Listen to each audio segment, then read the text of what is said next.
So here we are in my kitchen, rigged up as an art studio, and I'm going to do a still life of objects that mean something to me. So I've got here an Irish drinking cup inherited from a grandfather, my granny's green bottle, and my father's blue pot.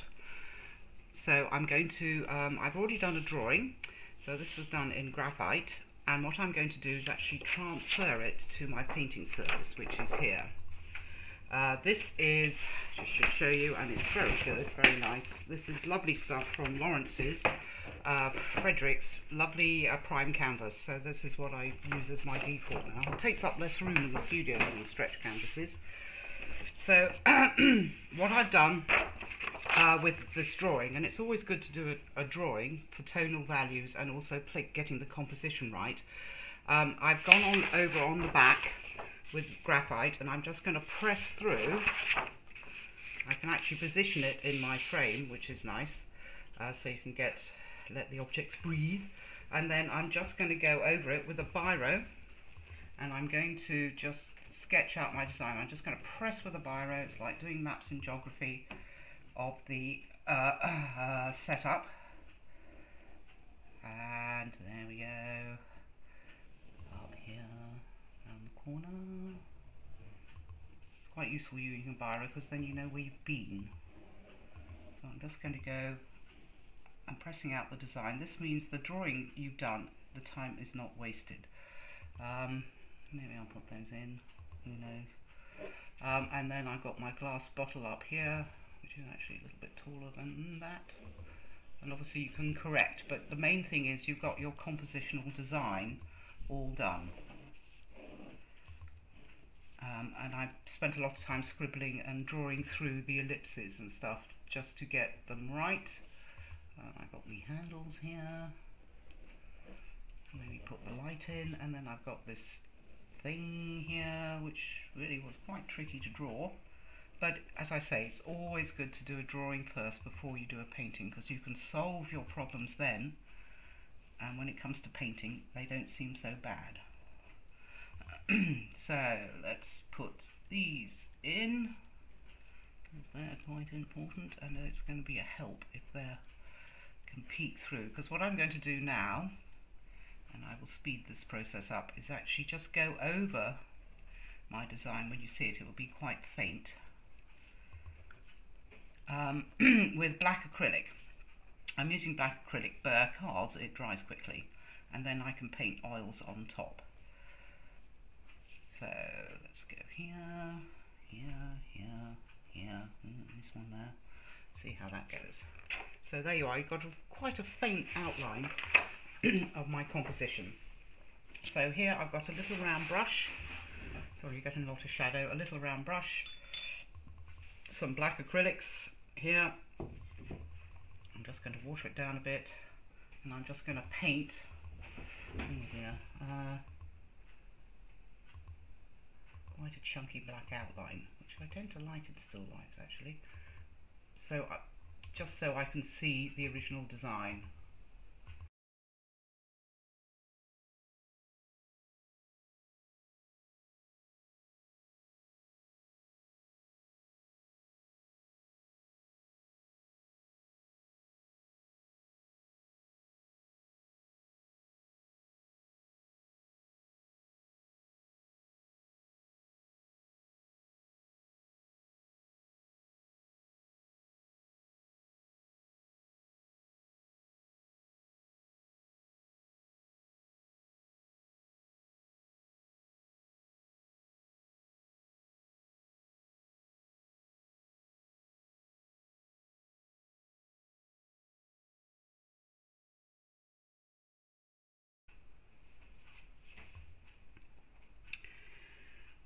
Okay, so now we're going to get on with the oil painting.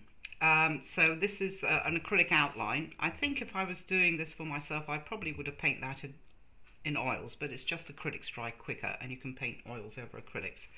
And then I've got my kit ready. So this is a bit of recycled Bob Ross, which is equivalent to turpentine. It's absolutely great. It's not too expensive, and it doesn't smell. There don't seem to be any fumes from it, but I think it is still flammable. And then bamboozled my family to get myself another set of oil paints. So this is Winsor & Newton oil paints.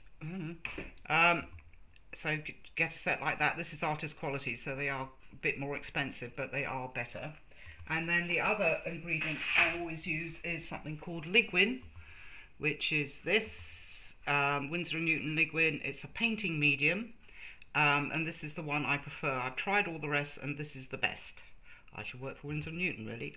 It helps you water down, well, not water down, but make more usable paints that are old and stiff, but it also works brilliantly as a glazing medium, as you could see from my video of glazing in oil. So I'm not going to do this as a glaze. I'm going to try and paint it a la primer. Whether or not that's going to work, I don't know. So I've got my palette of colours that I think I'll need for this. So I've got a blue here. This is Phthalo blue, Winsor blue I think, and this is Winsor green. Ooh, look, and these have been hanging around a bit, so the oil's separated from the paint. That's yellow ochre, which I'm sure will be useful for the silver. That's raw sienna, which is pretty similar. It's like yellow ochre, but much more transparent, which is a useful thing. This is burnt umber, and this is black, and that is white. So I'm going to crack on and see if I can do it with that limited palette. I threw a bit of yellow in there because I might need to buck up my green a bit. Okay, so first things first, I'm going to create a wash using my Bob Ross stuff, just to put on a wash behind the objects. And the idea of, oh dear, ooh, that is not something, oh god, I bet that's methylated spirits. Sorry, I've got my jars mixed up. So that didn't work, so let's not do that. Let's just use Ligwin. Right. Okay, so I'm going to use Ligwin. I've got a bit of burnt umber on here, and perhaps a little bit of black and a little bit of white. I want to put the table in. See, I can see the objects. I like to work from the objects themselves rather than from a photograph. So I've got a kind of wash here. That's a bit on the brown side. Yeah, that's a bit on the black side.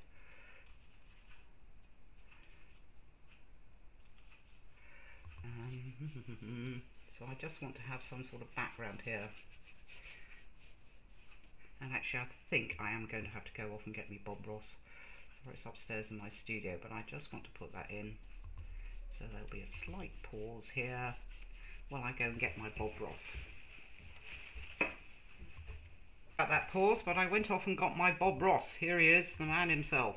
Very good value. This is about £10 for half a litre, so good stuff. Okay, was that a litre? It's nearly a litre. So I just want to show you, figuring out that I was using methylated spirits because it didn't react to the paint.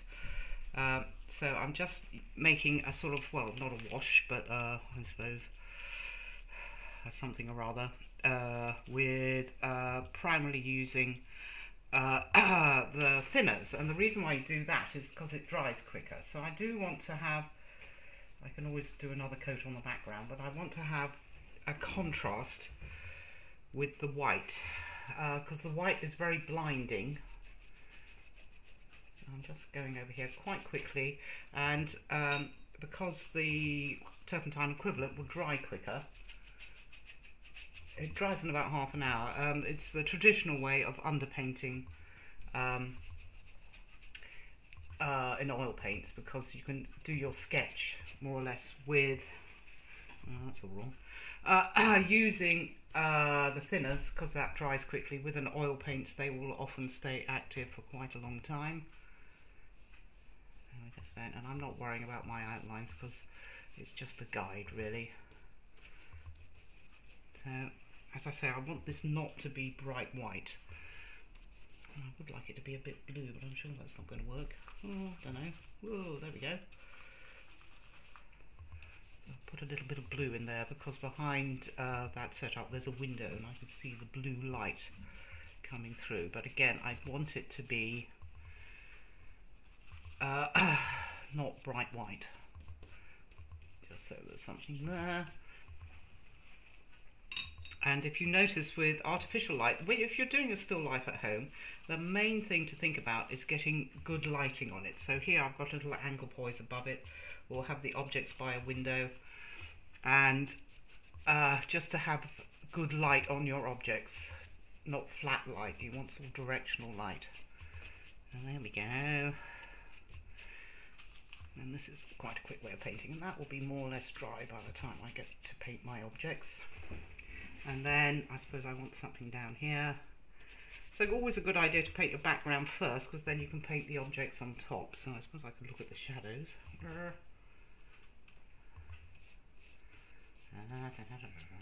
Which are there, in fact. So let's get some shadows in there. So I'm just adding a bit of blue to my black. It's rather a startling blue, this one. This is the Winsor & Newton one, which is very similar to Prussian blue, which is quite dark. And that's where the methylated spirits reacted badly to my my paints. Oh, that's very blue. Let's throw some brown at that and that will dissipate it. So I just want to just put a kind of wash on for my shadows. And you can see they drip happily. I think it's probably gone out of fashion, but in fact, for a long time, about 5 years until quite recently, dripping was the thing. Every time you went to an art show at a college or something, everybody had all these very drippy oil paints, and that's just created by using turpentine rather than thick oil paints. So that's sort of like that. That's kind of in shadow. Don't worry about that. And then I'm just going to have a little bit of yellow ochre and white. So I don't want bright white, I want a kind of warm white, and yellow ochre and white often do that best. So just here, that's a bit on the yellowy side, so I'm just going to add a little bit more white to that. But that's mainly diluted with Bob Ross turpentine thing, because it's an artificial light by these objects. It's got a yellowness to them. And over here too. And just a bit more. Get rid of that bright white, even though it does seem quite bright.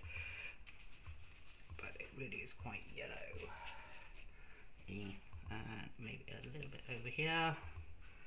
Just to pin that down a bit. And pop a bit in there. Because within that shadow there is silver is reflecting black onto the tablecloth, and here not so much, just a little bit, just there. Okay, so that should dry quite quickly, and I'm just using my turpentine just to clean my brush. I like these long flats because you can paint things quite quickly, but you can also get a fine line. Okay, so let's go for it. So I'm going to paint the silver drag first, and that's going to be a combination of, I think, yellow, ochre and white.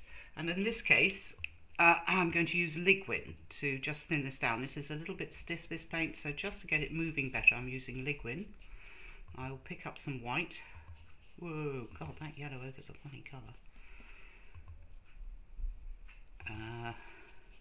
Just to warn you, most paints are made in France. Well, Winsor & Newton's made in France, and I think Dale & Roney, I think they're still in England. If you want to know the gossip, talk to Mr. Lawrence, he knows everything. And I know they've been busy stockpiling for Brexit. Okay, so I've got this kind of warm yellow ochre colour here, which I think I might need some tones. Let's try the raw sienna in there. And maybe a little bit of black and brown.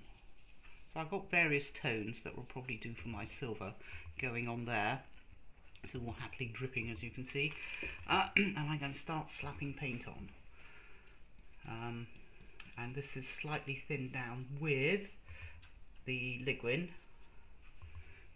I'm just having a look, and I think I want a little bit of white. So this is going to be a very quick a la primer painting.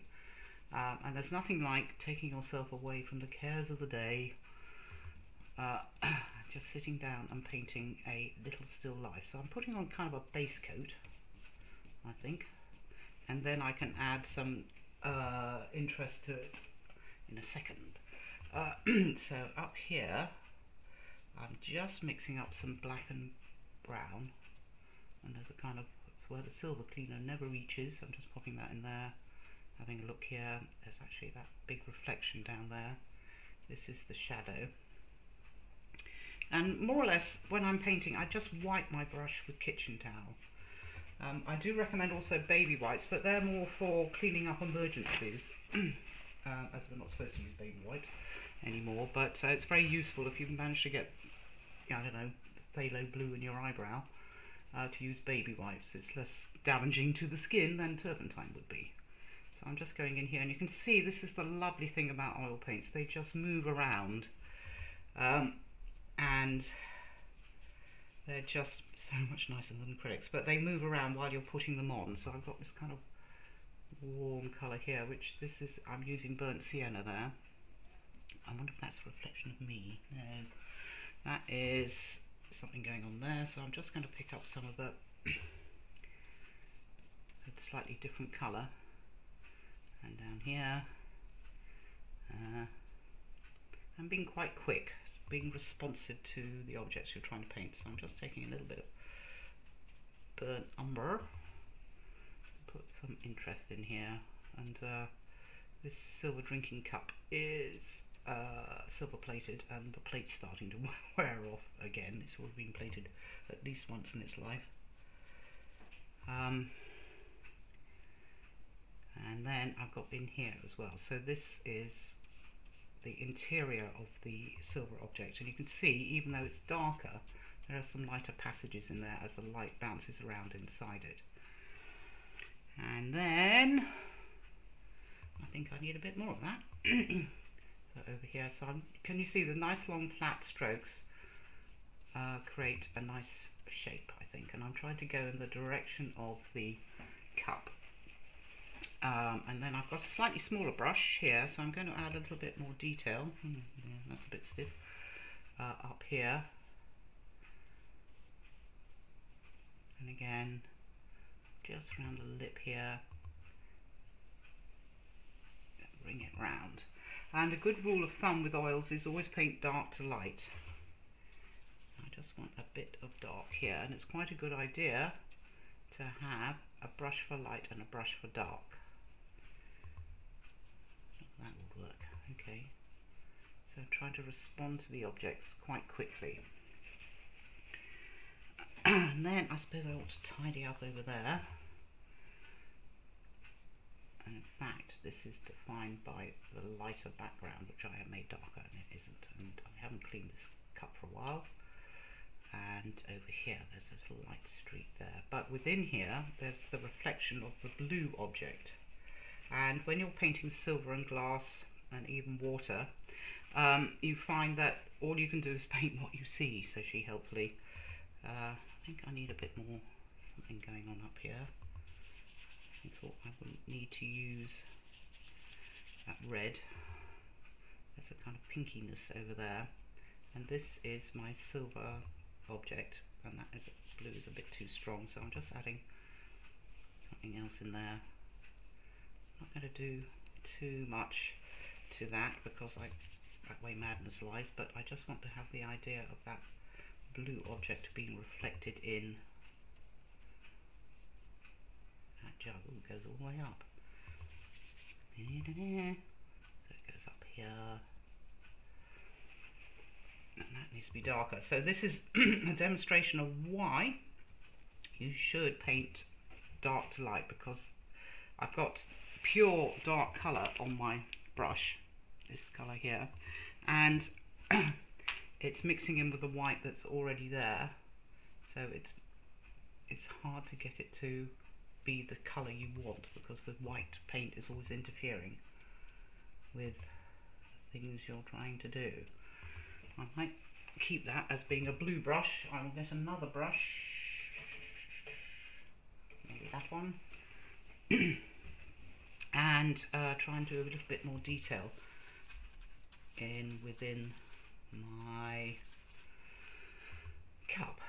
So there's a darkness here, so I'm just going to squish around and see where it goes, and also a darkness over here.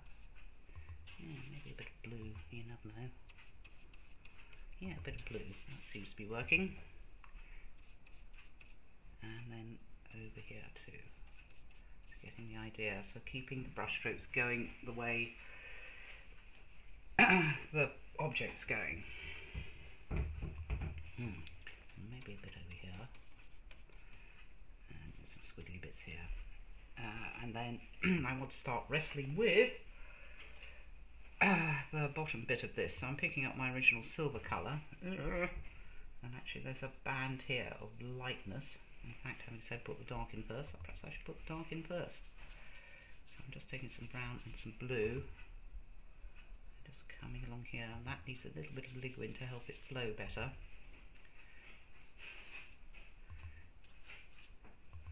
Just along here, as the object changes orientation to the world, as it were, the reflections are different.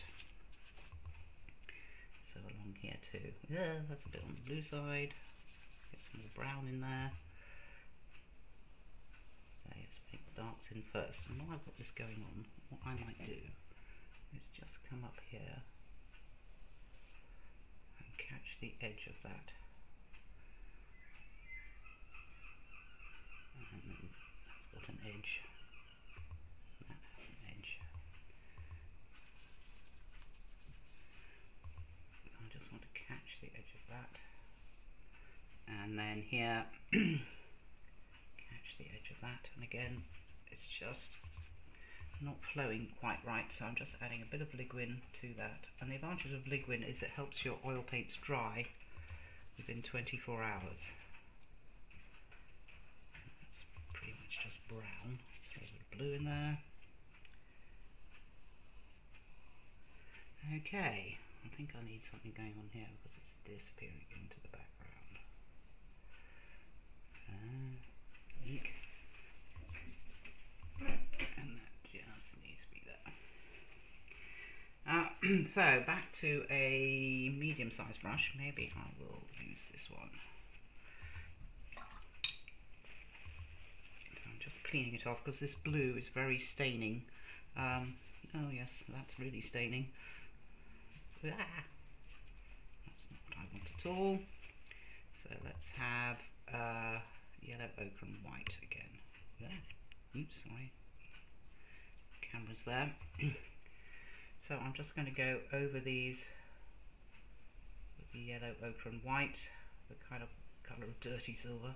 And then hopefully I can add some gleams to it later. A bit of grey in there. There we go. And then this is doing that. A bit of Ligwin because it's not flowing right. Doing that, and then I'm going to pick up some nice white to make a better, lighter yellow ochre version of it. Kind of goes down like this, and then also here there's a little gleam there, and then here this is reflecting the tablecloth down here, there, and then I think I need some more neutral colours as it sort of turns the corner. So this is a reflection of my kitchen. And I'm going to go in and add gleams, I think, and look at the shapes a bit more. So over here, and a bit more Ligwin. Ooh, do I need the blue? I probably need the blue. So actually the blue pot is being reflected here and here. But now that blue is a terrible bully, so I'm just cleaning my brush with the terps. I'm going to pick up some nice lighter version of yellow, ochre and white, and look at that shape there. And that's there. Oh, see? Touch of that blue and you're doomed. Maybe if I have a smaller brush with my nice quite white, get those gleams in, like here. So that is kind of fading into this. In an ideal world, if you did this over a couple of weeks, or a couple of sessions rather, I wouldn't spend longer on it than that. So I just want something going on here, and then here,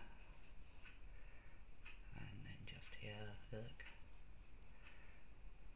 And that needs to be made darker in the fullness of time. So, actually the fullness of time might have come now, so let's have a look. So I want to get some dark passages in there, so there's kind of one there, there's kind of one here, and something going on here. I think it's reflecting the bottle, and then I want this as well too. I have a suspicion my bottom of my thing was a bit wonky, so let's have a bit of yellow ochre on there.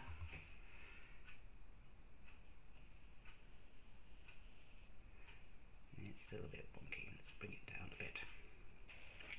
Okay.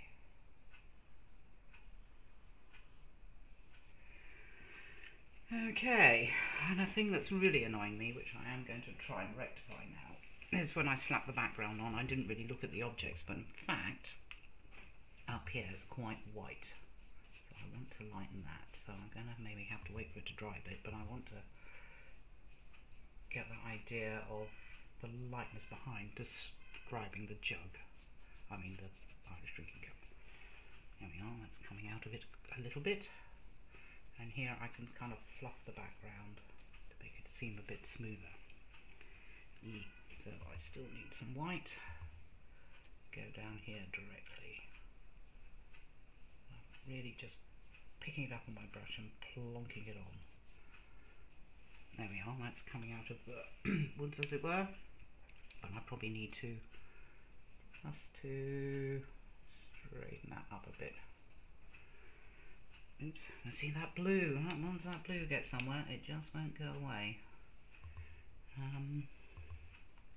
Let's have a little bit more yellow ochre on here. There we go. Get that to go away. And then I want to look at my gleams, so I'm just picking up white there, and I want to put my gleams on. Ooh, there's a gleam. And there's a gleam. And here's a gleam. And here's a gleam reflecting the big light I've got on. So I'm just picking up pure white and slapping it on. And there's another gleam just here. And there's a lightness here, but that is going to be superseded by that blue. That will not go away. I'm going to pick up a little bit of dark to define that shape there. And that shape there.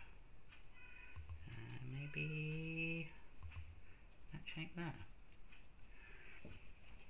Okay, so I am really cracking on with this,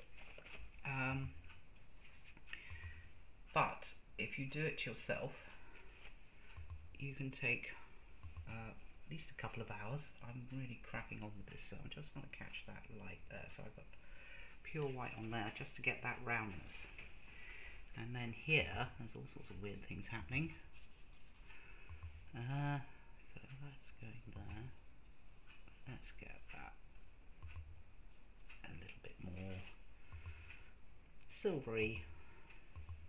Whatever you do when you paint silver objects, don't use silver paint. Silver is defined by the light that is reflected in it. So again, I'm just trying to catch a few little light highlights to make it seem shiny.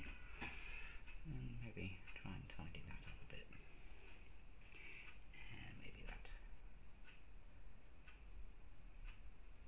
So with oils there's lots of lovely manipulation, but painting quick is often good.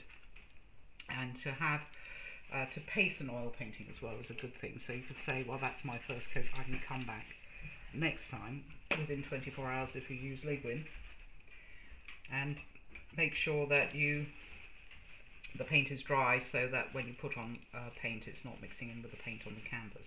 So I think I'm going to paint the green jug now. So I've got this rather livid green.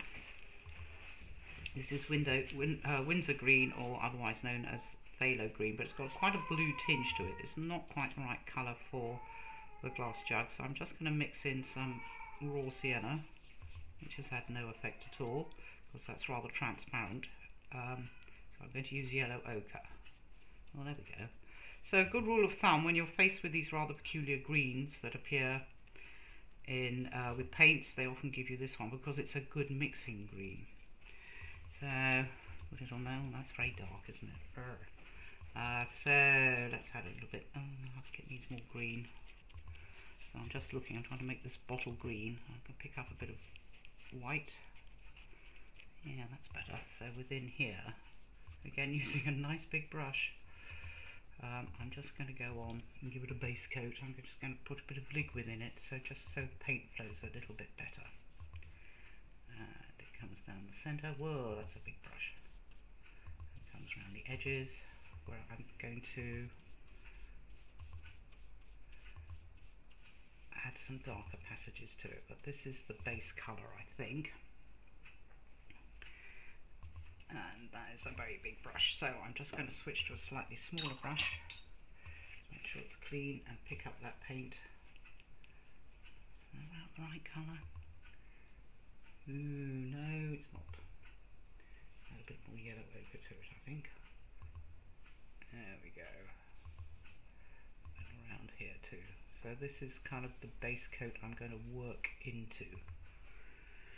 And I'm going to pick up some of the darker paint here and start thinking about where I need to put it.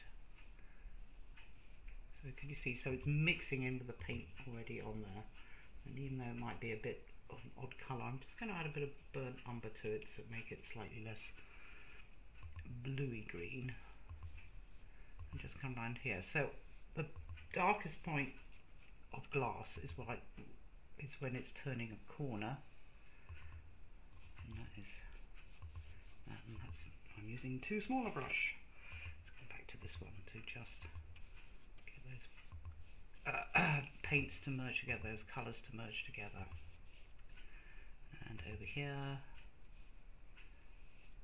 and perhaps I should have painted the green jug first. So in an ideal world, what you could do is paint the green jug first, and then come back and add, when it's dry, and then add the other objects in front of it. But we're kind of committed now, so let's go for it. So I'm just going to pull that down and picking up a dark green, because this is all very dark down here, and it's just reflecting things over here, and then it's got this big reflection. Ooh, this is going to be a mistake, of the blue jug. It's kind of very faint, but it is there. And then I'm just coming in here to put the darkness in there. And then you've got variations of green going on in that jug. There's kind of warm greens, cold greens, and things that's reflecting, and also within the handles. This is quite dark just here. A bit more yellow ochre in my green, I think.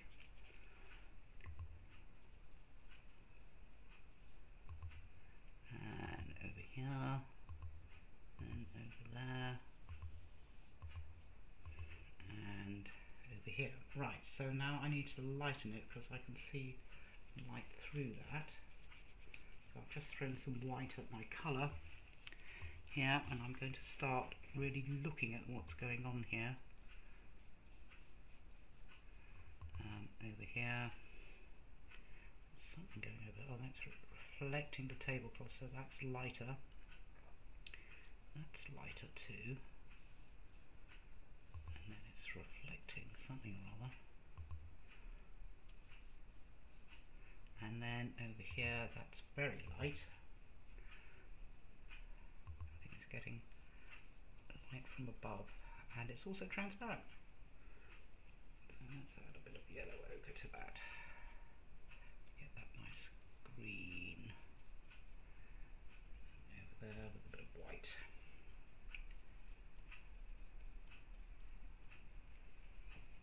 And then you can see the light within here, so I want to try and get that light going on there.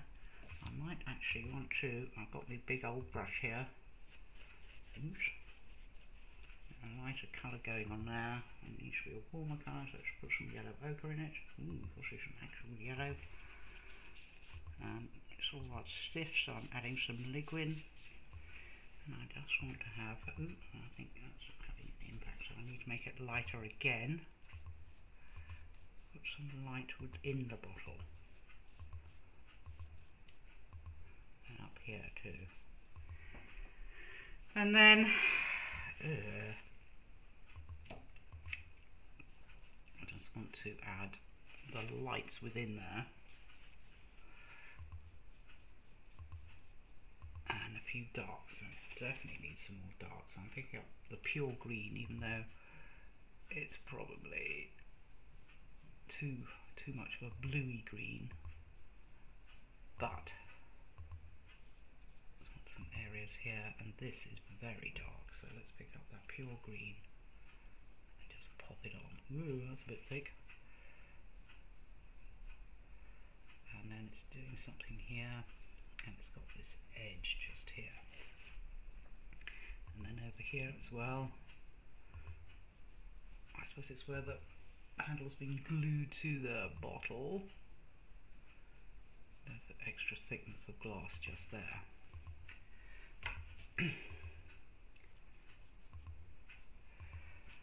And then it's got this kind of dark top. Let's try the brown and the green and the black, which kind of goes sort of like that. And it's not flowing right, so I'm just adding a bit of liquid. I just want that. Oops, that's got the green in there. And I think I definitely need some actual black just to get that tone right. And I know the black's going to mix in with the things already there. And then I need to catch the light, so I'm going to pick up some white, which is now green. Do I care? Yes, I suppose I do. Again, that green is very potent. It's like the blue. Once you've got it knocking around, it's very hard to get rid of. So I just want a little light there and there. And I suppose I could tidy up that area here.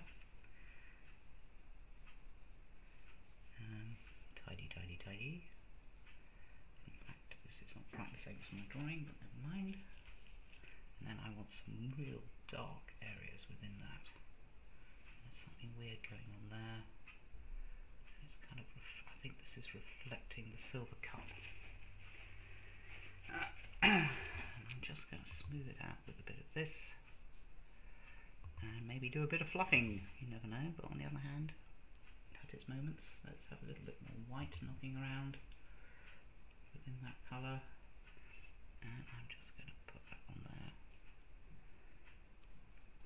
So with glass, when you're painting glass, you just got to look at what you're painting. Now within the glass, and on the glass, there are these gleams, so I'm just going to pick up probably, that's probably good, a nice brush with white on it already. And I'm just going to go in and add that gleam, which is actually greener than that, isn't it? So, that is really not what I wanted to do. I was picking it up from my tissue. Right, time for a clean tissue. Okay.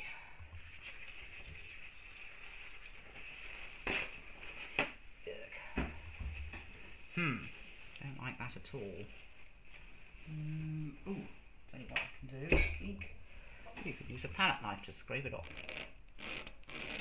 So this is, that might work actually. It's more like Sgraffitio.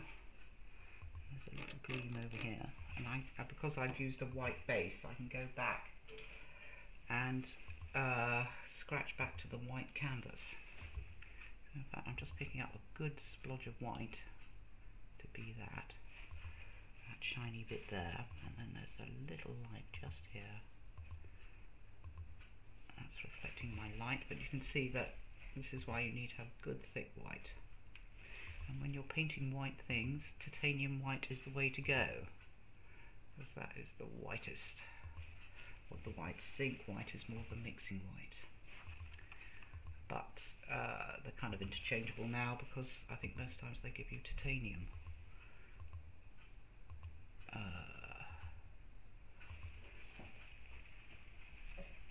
Oops, and there's a big old light just there, isn't there? So let's be brave. So we're just putting on where we can see the lights. let's get that dark in. Ah, sorry, that's the microphone. Let's get that dark in there. Just here, this is very dark. And that is very dark. And that is very dark. Let's split it on. And then, what else needs doing? I think I might call that done, apart from this little bit of white I want to plonk on. So I'm picking up pure white, and there's a little gleam just here. And a little one over here. And a little one here, maybe. Well, and I haven't really resolved that, have I? Let's try and resolve that. So you're getting this light being reflected inside the bottle, so you're getting that almost feeling of transparency. What I'm probably going to do is just do this really quickly, and then I will tidy up my bits later, because I would like to finish this and make it a decent painting. Right, okay, so now I've got all my brushes pretty much dirty.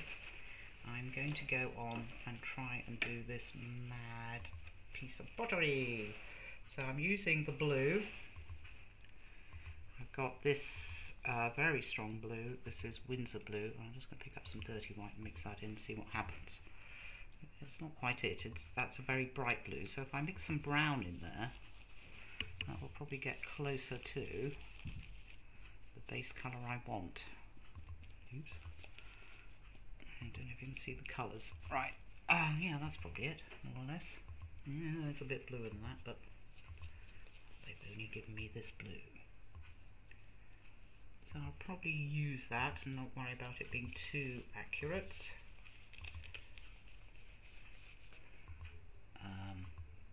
So with a big brush and a bit of Ligwin, I'm putting on a base coat into which I will work, and this is more or less the darkest version of the colour.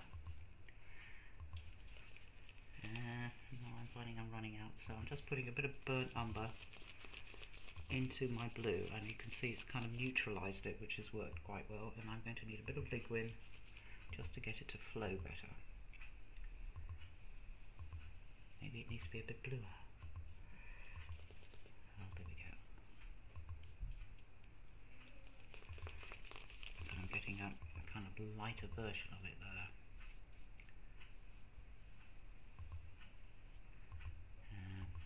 Going down here, and that's dark. I might leave that, and that's dark, so let's have a bit more darkness going on. Ooh, yeah. I just want a little bit of darkness here and there. As I say, it's very hard to get the darks back once you've painted over them. I suppose this is a bit dark too, and again that needs a bit of Ligwin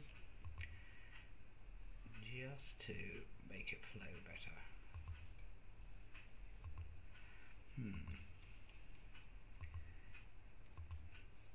Right, and then going over here.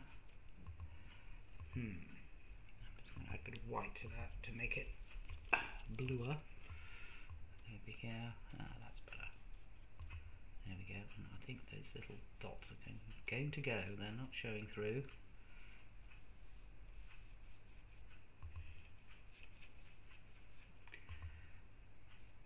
And I think what this blue really needs is a bit of French ultramarine, but I don't have any on my person at the moment, so we're going to have to stick with this variation, I think, which is quite pleasing. It's kind of a muddy blue.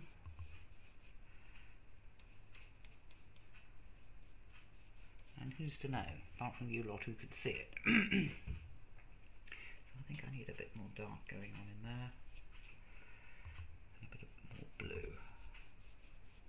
So when you're painting an object with pattern, whether it's a kind of a painted pattern on pottery, or in this case a kind of incised pattern, I have now painted over the whole thing, you want to paint the form and the volume of the object first before you worry about the pattern. So if I call that my base coat, and then I can kind of work into that. I think I need a little bit more dark. Oops. Just here. Maybe a bit darker again.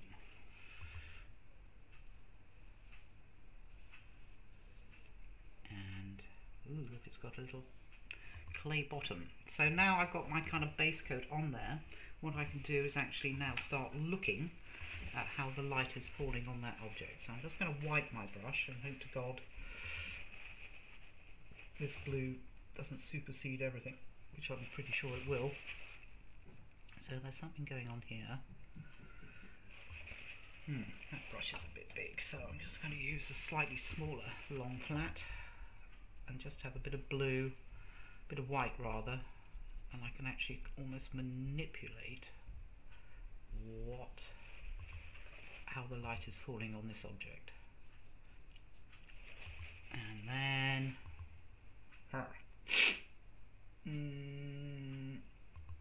it's got this sort of reflection of the tablecloth happening here. You see, it's gone already, so I'm just picking up pure, well, not pure white, but the lighter colour, and as you put it on, it makes your brush dirty, and then you have to go and clean it, just wiping it there, and then up here, and then that's a big gleam.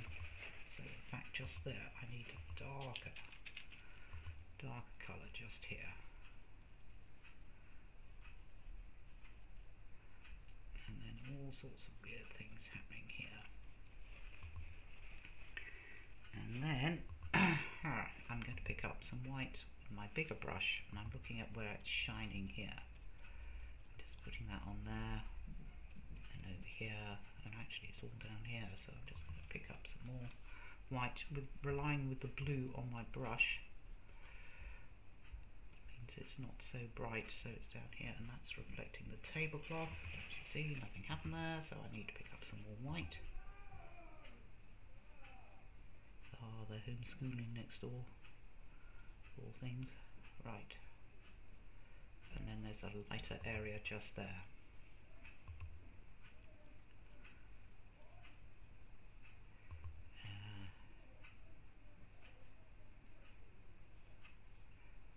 Here we go. And that's there. So we're getting the idea of the nice shine on the object before we think about doing the detail. Okay, time to pick up a smaller brush. Let's think about a bit of detail here and there. Ooh, and there's something happening here.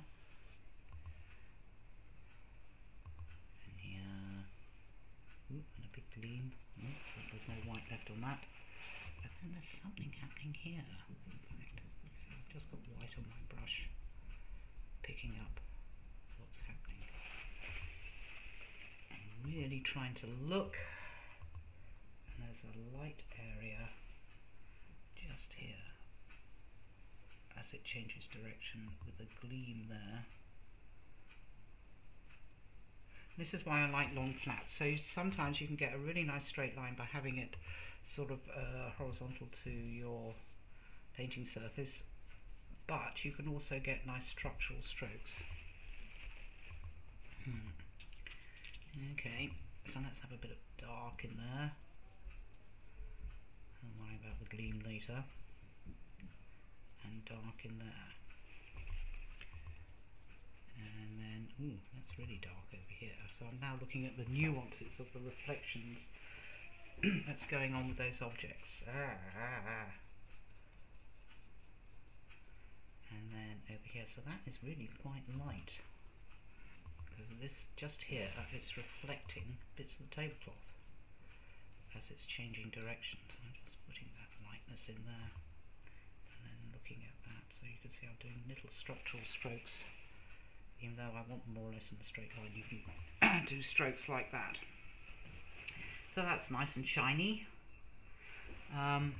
But how to do the pattern? And in an ideal world, I think what I would do is probably leave it for another day, but I'll give it a go. So I'm picking up some brown and black. And I just want to perhaps go in here, and again I've got a long flat, but I'm using it on its side. I think we do need some brown because it's showing the terracotta underneath. And it goes round a corner. So I'm just going to put a little bit of dark within there. There we go, that's looking pretty good. And then we have the dots, and I think this is going to be a nightmare, but I'll do a few. Let's see what happens, because all the paint is wet, and in an ideal world what you do, you leave it. Yeah, that's going to be impossible, even though, so I could try and do one. That's not bad. And as it comes around the corner, it's going to mix up with the colour there. But I will be here forever doing that with you. So all I did was actually pick up some black, and I know it's going to mix with the paint that's there, so I probably want another one just here, probably. But while it's all fresh on my brush, it's holding, it can hold its own against the paint on the canvas, but now the paint on the canvas is interfering with my brush, and it's picking it up. So I'm just grabbing another little bit of black and trying to make it seem more three-dimensional, but that is going to take a long time, and you probably don't want to be here for that long. So that is painting a still life a la prima using oils, and oils are my preferred medium at the moment. I will try and finish this painting, perhaps post it to you, and then you can see how it works. I just realised I haven't done my gleams, so let's clean that brush, wipe that brush, and I'm going to pick up some pure white, and I've got a gleam here, wipe my brush because it's probably got mucky, and then a gleam here, and a gleam here. So that, sort of those last few gleams will really bring an object to life. In fact, it's still a bit lighter over there, and that is doing something. And that is doing something. Okay, so please keep painting and enjoy doing still lives. I didn't used to do them, but they've got a nice calming effect on one. So see you in the Zoom lessons in the next video.